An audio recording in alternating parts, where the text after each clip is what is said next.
मनमोर.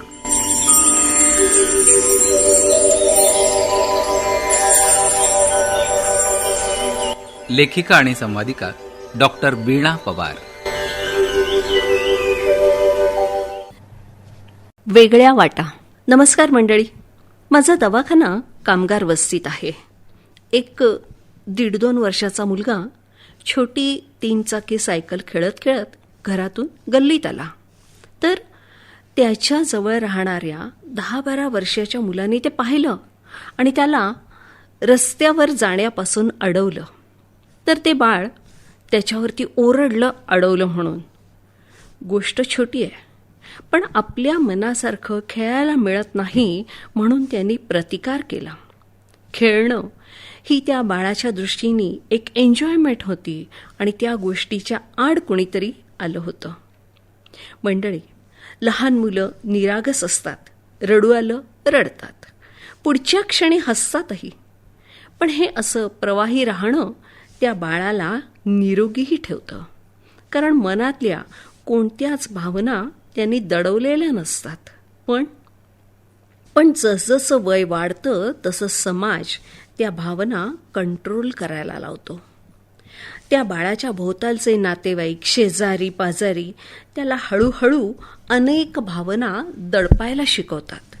अर्थात यातून समाजात वावरणं ते बाळ शिकत असतं. पण समजा त्याला असं भावना कंट्रोल करायला कोणी शिकवलंच नाही तर काय होईल? मग त्या बाळाला सामाजिक भान राहणारच नाही आणि कोणतीही मनाविरुद्ध झालेली गोष्ट ते मूल सहन करू शकेल का? आजकाल आपण पाहतो आहोत, छोट्या छोट्या गोष्टींसाठी मुलं आत्महत्या करतात किंवा राग अनावर होऊन आपल्याच घरातल्या लोकांना किंवा इतरांवर हल्ला करतात. का होत असेल असं? मला एक वाटतं, आजकाल बहुतेक पती पत्नी एकच मूल हवं म्हणतात आणि जे काही त्या मुलीला हवं ते सगळं पुरवलं जातं. कधी कधी तर आम्हाला नाही मिळालं हो, पण आमची ऐपत आहे ना, तर सगळी सुख आपण बाळाला देऊ म्हणतात. ही पण एक भावना असते त्यामागे. आणि मोबाईल देणं, बाईक घेऊन देणं किंवा इतर काहीही हट्ट मुलांचे पटकन पुरवले जातात. यातून त्यांना नकार ऐकण्याची सवय राहतच नाही. आणि मग जेव्हा ही मुलं समाजात वावरतात तेव्हा नकार पचवू शकत नाहीत, स्वतःच्या भावनांवर ताबा मिळवू शकत नाहीत. मला MBBSच व्हायचंय, पण ॲडमिशन मिळाली नाही तर कर आत्महत्या. का? फक्त MBBS होऊनच आयुष्य यशस्वी होणार का? इतर कोणत्याही गोष्टी ही मुलं करण्याचा विचारच करू शकत नाहीत का? एक मार्ग बंद झाला तर अजून दुसरा कोणता आहे हे शोधून काढायला काय हरकत आहे? 12वीत चांगले मार्क नाही मिळाले तर सगळं संपलं का हो? या घटनांचं मूळ मला नकार पचवता न येणं याच्यात दिसतंय. सगळ्यांनाच पहिला नंबर हवा असेल तर दुसरं कोण येणार?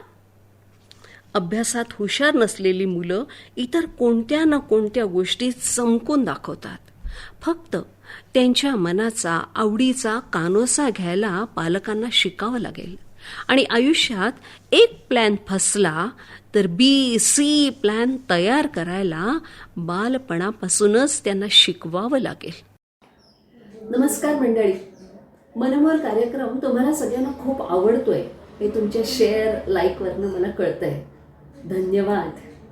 तुम्हाला आवडलेला हा कार्यक्रम फक्त तुमच्यापुरता न ठेवता तुमचे मित्रमंडळी, नातेवाईक सगळ्यांना शेअर करा.